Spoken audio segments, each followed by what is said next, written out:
Bonjour à vous et bienvenue dans ma vidéo relative au cours d'entrepreneuriat.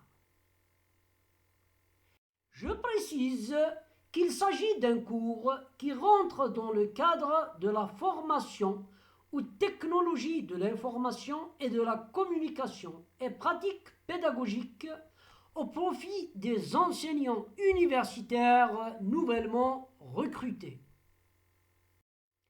Je m'appelle Tariq Zitouni, maître assistant à l'université Mouloud Mamri Tizi Ouzou. Je suis disponible à la salle des enseignants tous les mercredis de 10h à midi. Et je suis joignable via mon adresse mail professionnelle tariq.zitouni@ummto.dz.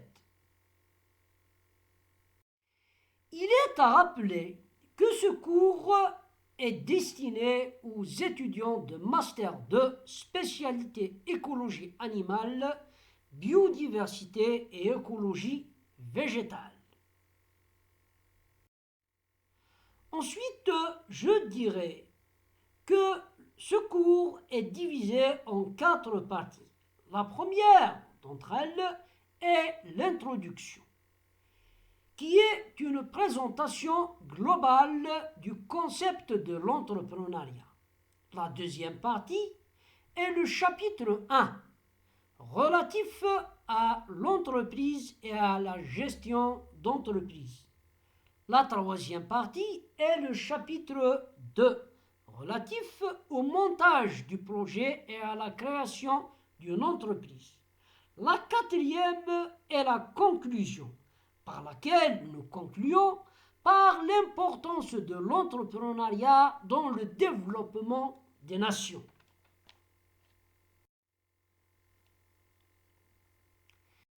Et pour commencer, il est à souligner que le processus entrepreneurial commence quand une personne appelée entrepreneur sait reconnaître l'occasion de créer quelque chose de nouveau.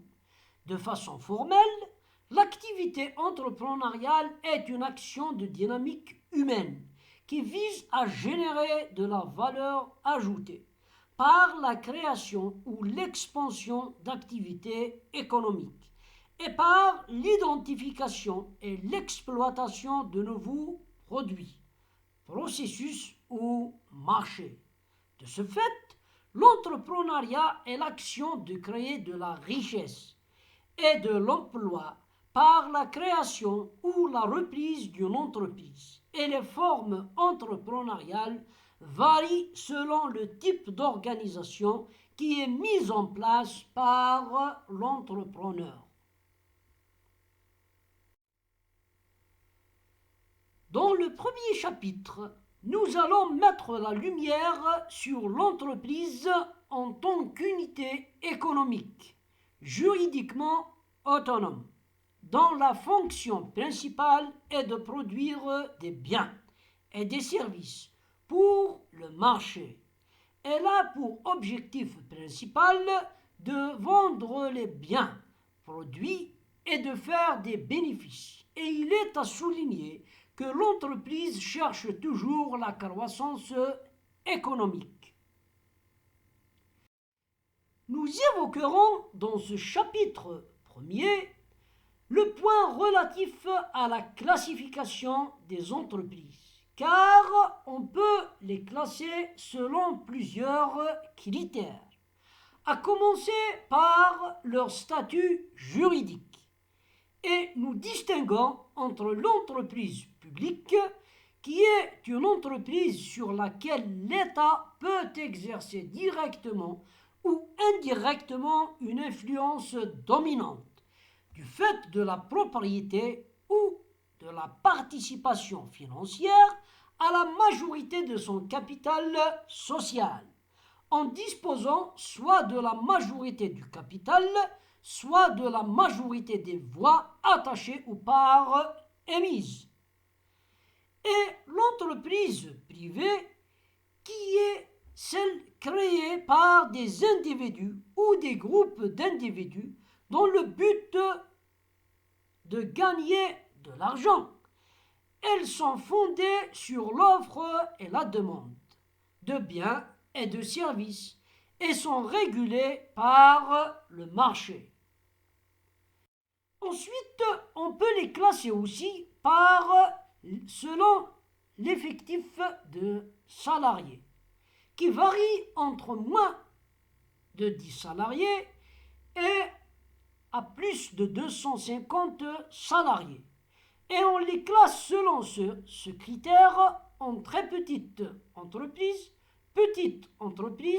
moyenne entreprise et grande entreprise. Troisièmement, on peut les classer selon leur chiffre d'affaires, qui est l'ensemble des ventes que réalise une entreprise généralement en une année d'activité. Et dans ce deuxième chapitre, nous allons parler de l'une des démarches principales à suivre par l'entrepreneur dans le but de créer son entreprise.